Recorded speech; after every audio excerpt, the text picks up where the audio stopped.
जैसा कि last episode में हमने देखा कि मार्शल सोल हॉल को जीवू नहीं मिल पाई थी, जिस वजह से उन्हें खाली हाथ वापस मार्शल सोल सिटी में लौटना पड़ा। और अब वहां पर बीबी डोंग को जब ये सब पता चलता है कि हुई लीना टैंग यिन और टैंग शैंग के बीच डिफरेंस पता नहीं कर पाई और टैंग शैंग ने उसे बेवकूफ बना दिया, तो वो उसको बहुत डांटती है। वो एल्डर से भी गुस्सा होती है क्योंकि उनकी लापरवाही और बेवकूफी की वजह से उनके हाथ से जीवो जैसी मार्शल सोल बीस्ट जा चुकी थी। वो हुई लीना को दंड देने के लिए उसे कास्टल के अंदर बंद कर देती है और बहुत गुस्सा करती है और फिर कहती है कि जो हुआ सो हुआ, लेकिन अब हमें युद्ध पर ध्यान देना है और अब तियानडो एम्पायर पर हमला करना है। वहीं दूसरी तरफ हम प्रिंस जू क्विंग हे को देखते हैं जो एक जगह खड़ा था और इविल स्माइल दे रहा था। और फिर हम तियानडो एम्पायर के एम्परर को देखते हैं जिनको किसी ने पॉइजन दिया था और वो बीमार पड़ गए थे। वहीं हम टैंग शैंग को देखते हैं जो आगे बढ़ रहा था और वो जीवो से प्राप्त हुई सोल बोन को चेक करता है और उनका यूज करके आर्मर बनाता है, लेकिन आर्मर बनने के बाद वो उसे कंट्रोल नहीं कर पाता क्योंकि उसकी चारों सोल बोन आपस में क्लैश करने लगती हैं, जिस वजह से वो अनस्टेबल हो जाता है और उसे आर्मर उतारना पड़ता है। वो समझ जाता है कि इसका सोल्यूशन सिर्फ ग्रैंड मास्टर के पास ही मिल सकता है, इसलिए वो सीधे ग्रैंड मास्टर के पास जाने लगता है। वहीं हम ग्रैंड मास्टर को देखते हैं जो तियानडो एम्पायर के सैनिकों की ट्रेनिंग करा रहा था क्योंकि उसे पता था कि मार्शल सोल का अगला शिकार तियानडो एम्पायर ही होने वाला है। वो उनको ग्रेविटी प्रेशर के अंदर रहकर उनसे हार्ड ट्रेनिंग करवा रहा था और वो खुद भी ग्रेविटी प्रेशर के अंदर खड़ा था। असल में मार्शल सोल हॉल ने उसके पूरे परिवार को समाप्त कर दिया है और ग्रैंड मास्टर बदला लेने के लिए कुछ नहीं कर पा रहा है, जिस वजह से वो अपने आप को ग्रेविटी फील्ड में रखकर सजा दे रहा है। मिस्टर जाओ भी सैनिकों की ट्रेनिंग करवा रहे हैं और सभी लोग हार्ड ट्रेनिंग कर रहे हैं क्योंकि अगर तियानडो एम्पायर हार जाता है तो चारों तरफ तबाही ही तबाही होगी। अर्लॉन्ग ग्रैंड मास्टर को देखकर बहुत दुखी होती है क्योंकि वो अपने आप को बहुत ज्यादा सजा दे रहे थे। वहीं हम टैंग शैंग को देखते हैं जो जीवो को याद कर रहा था और अब जॉइंट टेप उसे बताता है कि तुम्हें जीवो के जिंदा होने के बाद इसकी दी हुई सोल बोन वापस लौटानी होगी और तुम्हें फैंग हाउ दो लू की 9 रिंग्स भी लानी होंगी। ऐसा करते वक्त तुम्हारी मार्शल सोल जीवो के अंदर जाएगी और तुम्हारे इतने सालों की कल्टीवेशन भी वेस्ट हो जाएगी। टैंग शैंग ये सुनकर थोड़ा उदास होता है, लेकिन वो जीवो के बिना नहीं रह सकता था, इसलिए अब भी वो सिर्फ जीवो के बारे में ही सोचता है और उसे किसी भी कीमत पर जिंदा करना चाहता है।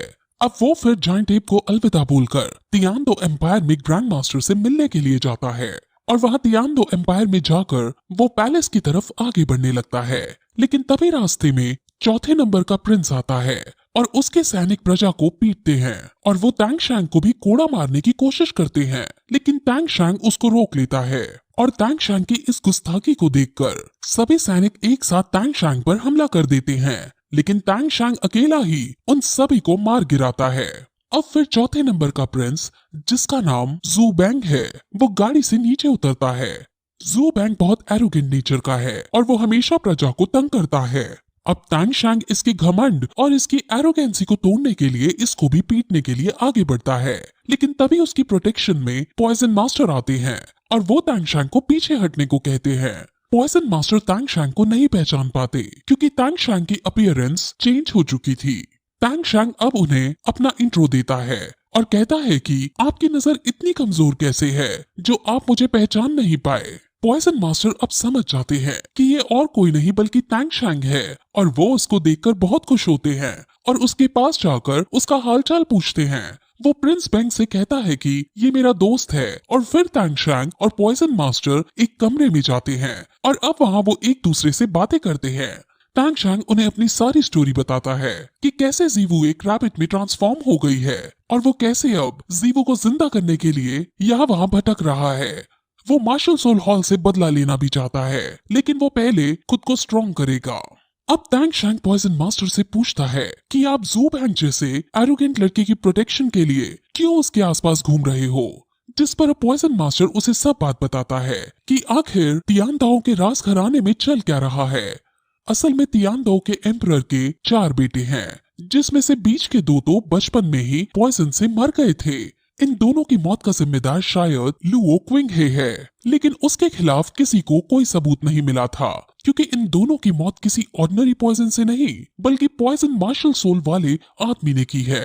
असल में जब वो दोनों भाई मरे थे तब वो चारों महल के अंदर थे और बाहर पहरेदार खड़ा था, जिस वजह से ये भी बात क्लियर नहीं हो पाई थी कि उनको पॉइजन मार्शल सोल वाले ने ही मारा है। अब फिर वो तांगशांग को एम्परर की हालत बताता है कि उनको भी किसी ने पॉइजन दिया है। एम्परर का नाम जू यू है और उनकी हालत बहुत खराब है और उनके पॉइजन को ही क्योर करने के लिए मैं यहाँ आया था। वो पॉइजन जो जू यू को दिया गया है, उस पॉइजन का ज्यादातर इस्तेमाल प्रिंस जू क्विंगहे ही करते हैं और उन्हीं पर मुझे डाउट है। तांगशांग समझ जाता है कि प्रिंस जू क्विंगहे जितना शांत और सभ्य दिखता है वो उतना है नहीं। अब फिर वो मार्शल सोल हॉल के बारे में बातें करते हैं और तांगशांग को ये पता चलता है कि मार्शल सोल हॉल ने ट्राइब्स पर हमला करना शुरू कर दिया है और उसने ग्रैंड मास्टर की ट्राइब और चीफ निंग की ट्राइब को समाप्त कर दिया है। ये सुनकर तांगशांग बहुत ज्यादा शॉक हो जाता है और वो बहुत दुखी होता है। अब उसे ये पता चलता है कि मार्शल सोल हॉल तियानडो एम्पायर पर हमला करने वाला है, इसलिए तांगशांग सीधे ग्रैंड मास्टर के पास जाने लगता है। ग्रैंड मास्टर अरलोंग और मिस्टर जाओ डिसाइपल्स की बहुत हार्ड ट्रेनिंग करवा रहे हैं और अब तभी फिर वहाँ तांगशांग आता है और तांगशांग के हाथ रैबिट देखकर अरलोंग तांगशांग से इसके बारे में पूछती है, जिस पर तांगशांग उन्हें कहीं शांत जगह चलने को कहता है और फिर तांगशांग उसे जीवू की सारी बात बताता है कि अभी तक क्या क्या हुआ। ये सुनकर अरलोंग को बहुत ज्यादा गुस्सा आता है, लेकिन ग्रैंड मास्टर उसे संभालते हैं और उसे शांत रहने की सलाह देते हैं। अब वो बात कर ही रहा था कि तभी ग्रैंड मास्टर बेहोश हो जाता है और फिर उसे कमरे में ले जाया जाता है और फिर तांगशांग को यहाँ से पता चलता है कि ग्रैंड मास्टर काफी ज्यादा हार्ड ट्रेनिंग करवा रहे हैं, जिस वजह से उसने अपनी हेल्थ के साथ भी कॉम्प्रोमाइज कर दिया है और वो कमजोर हो गया है। वहीं अब फिर तांगशांग दीन के पास जाता है और दीन तांगशांग से पूछता है कि अब क्या करोगे, जिस पर तांगशांग कहता है कि वो ट्रेनिंग करेगा और ताकतवर बनेगा।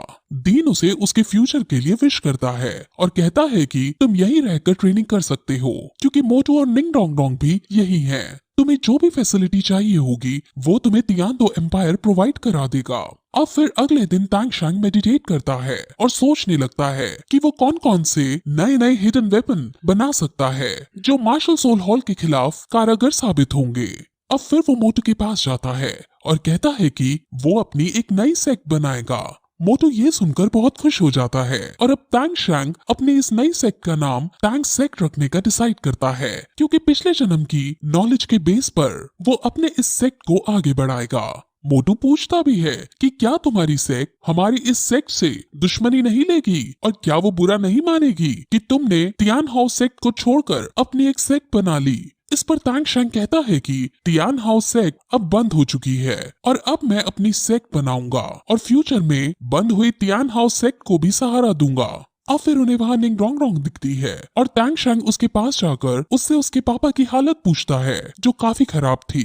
अब तांगशांग चीफ निंग से मिलना चाहता है और वो निंग डोंग डोंग से उसकी एक मीटिंग फिक्स कराने को कहता है और फिर निंग डोंग डोंग के कान में एक सीक्रेट कहता है और निंग डोंग डोंग सीक्रेट को जानने के बाद ये कहकर वहाँ से चली जाती है कि वो इस सीक्रेट को किसी और को नहीं बताएगी।